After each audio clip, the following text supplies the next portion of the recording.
What up? This is the Golden Era, and we are talking NBA free agency preview here. We are fresh off the heels of one of the most entertaining NBA drafts that I've seen in a number of seasons. Obviously, D.D. McDyess going number one to Houston. You've got the Clippers with a big haul to move up and get Javon Boston after 2 years of their pursuit. And then the biggest storyline of them all, Jalen Justice to the Utah Jazz in a huge trade that really, I think, sets the tone for what we're going to have here in free agency, but just a massive, massive deal. Jalen Justice, Darius Dixon in that backcourt for at least one season. We'll see if the Jazz are able to convince him to re-sign long-term, but an incredible, incredible day. That all sets us up for, I think, what's going to be a pretty explosive NBA free agency because we've got, I'd say, 4 names that are pretty large to be on the market. And I think at least 2, actually I'd say 3 of them are almost certain to be elsewhere. Let's start with Savion White in Portland. I don't know that he's necessarily the biggest name on the market, but he's definitely not going back to Portland. I do not see an avenue in which that all the reporting has said he is going to be a free agent. And all the reporting has been that he wants to be alongside Bryton Reed. How do you make that work? Well, Bryton Reed is under contract. We've talked about that, I believe, in the preview. He's under contract for another, I think, 2 or 3 seasons. He's not going anywhere, and the Nets aren't going to trade him. So what seems the most obvious, and the Nets can make it happen, if they renounce their rights for Louis Morgan, they just so happen to be able to have enough cap space to be able to sign one and only Savion White outright. I really think that's the destination. If he is adamant about playing alongside his friend from college, they played together at Kentucky. If Savion White's serious about it, then Brooklyn is the avenue that can happen. So what does that mean? That means Louis Morgan's not going back to Brooklyn. Where is he going to go? There's not a shortage of suitors out there. There's a number of teams with some considerable cap space as we kick this off. You've got Detroit, you've got Memphis, you've got Dallas, you've got New York. All of them have enough cap space to get at least 1 star, if not 2. On top of that, you've got Atlanta, you've got the Clippers, you've got the Rockets, you've got the Sixers. All of them have at least $49 million worth of cap space. If you're Louis Morgan, do you go to Los Angeles where you have Javon Boston and Elijah Foxes? Do you go to Houston where they just drafted D.D. McDyess to pair up with him? I think that's a very real capability. I also think looming in this one are the New York Knicks because they have $77 million of cap space. They just saw last summer what the Miami Heat did to clear up all this cap space and then go get Cameron Sullivan and get Ja Morant, and they became the number 4 seed in the Eastern Conference and were up 3-1 in Chicago before it all fell apart. That's the pathway for a lot of these big market teams, is build up a huge repertoire and reservoir, rather, of cap space and go star hunting. Free agency's back, and we saw that last season. We're seeing that again this season. I think Louis Morgan's going to be gone. If Savion White's in Brooklyn, Louis Morgan is gone. Where he goes, he's going to want to compete, so that leaves you with Houston is probably going to be capable of competing. I think the Clippers could be good enough. New York, he's got to go with somebody else. They're at $77 million. We'll get to them in a second. That's kind of it.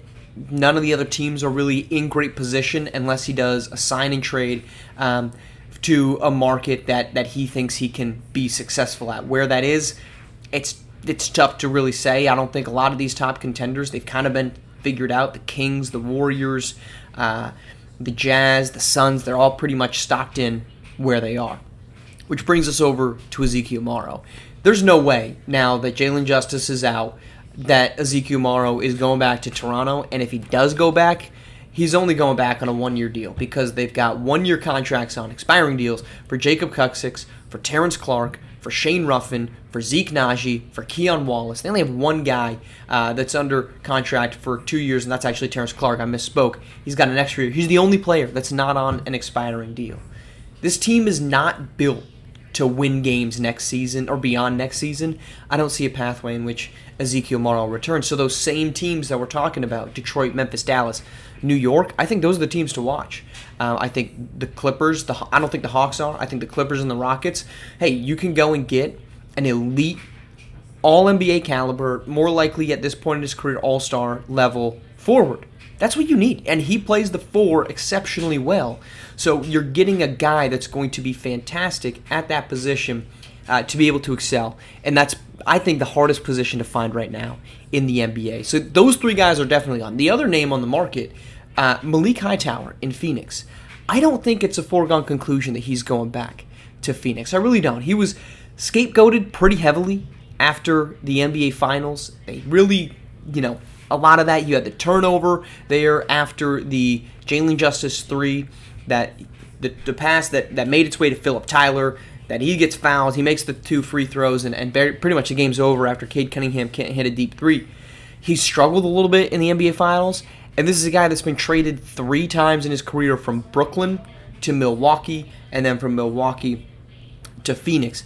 I don't think it's a foregone conclusion. They have to be the front runners. And everything that we've seen, everything I've heard, all part of reporting has been that Malik Hightower is expected to go back to Phoenix. But I personally just don't believe that that's as foregone of a conclusion as we're being led to, or that we've been given the information on. It's been pretty quiet. I just think there's a pathway that you could see him going elsewhere. What else to watch in free agency is teams are going to be really trying to free up cap space. So we talked about the teams.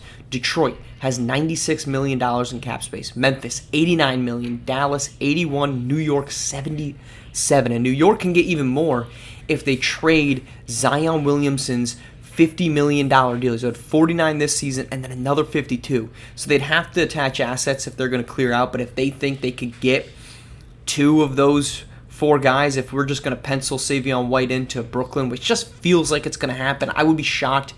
Look, NBA can look into tampering allegations all they want. I would be shocked if that's not where he ends up. But New York, again, they can free up a ton of cap space. I don't think any of Detroit, Dallas, or Memphis is really in a position to compete right now, and I don't think that they're probably going out and getting 2 of those stars. I think New York is well positioned to. Anyway, Atlanta, $54 million, the Clippers, $52 million, the Rockets, $53 million, and the 76ers, $49 million. That's a lot of cap space. And forget about just going out and signing a player. This is also a huge opportunity for these teams to serve as conduits for other teams needing to clear space. If a team says, look, we got to get $30 million off our books, we'll send it to you, Dallas. We'll send it to you, Memphis. We'll send it to you, Detroit. We'll attach a first-round pick, 2 seconds, top 10 protected first-round pick. We'll give you some type of asset so that we can get the cap space that we need to make a deal. Or a team that's trying to get underneath the luxury tax. I think there's a lot of teams. Orlando, they've got Jason Tatum and Corey Flynn as free agents.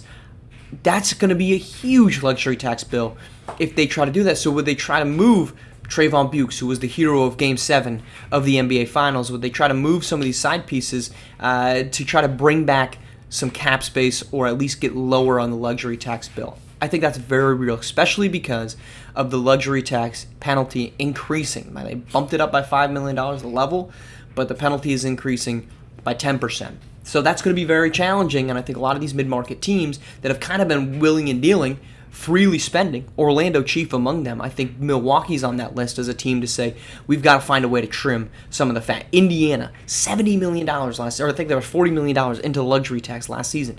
I don't see them staying that high over. So some of these teams are going to serve as conduits for them to just dump bigger salaries or let guys walk out the door. But I would really expect, especially a team like Memphis and Dallas. Memphis doesn't have control of their own first-round pick until 2038. Dallas doesn't have their first-round pick in 2036 because it's going to Golden State. I could 100% see those teams saying, look, we'll take on your bad deal. Give us a first-round pick. We don't care if you're going to be way better because we just need assets that we can then either use to maybe move up or just to draft somebody. Maybe your team struggles. I mean, look, the Pelicans last year were, I think they entered with the 9th best odds. The Hornets entered with the 9th best odds. That pick went to New Orleans and went number 1 overall. And that ends up obviously being a huge win for the Pelicans because they were able to move back, take Brandon Hunter, get some extra draft capital in the long run. So those are really the big things. A bunch of teams with a ton of cap space, and then 4 really notable stars. Where they end up is going to be fascinating to see. We'll report and react to all of it at the end. We'll give you the full rundown of every single signing right here on the channel. Appreciate you tuning in. Make sure you're liking, commenting, subscribing. Appreciate seeing those numbers tick slowly up. It's really cool. I'm loving that. I think we're up over 50. So, hey, that's pretty awesome, man. That's pretty awesome. So appreciate you doing that. for whatever reason, I think I saw somebody tried to comment and YouTube was like not allowing it. I don't know what's going on there. I don't even know where to look. So feel free to try to comment, and if you're not getting through, just shoot me a DM. Maybe got to look into this. Maybe YouTube's like, hey, people can't comment there. I don't know, but appreciate you doing it and appreciate you tuning in. We're coming back with a NBA free agency recap coming up right after this.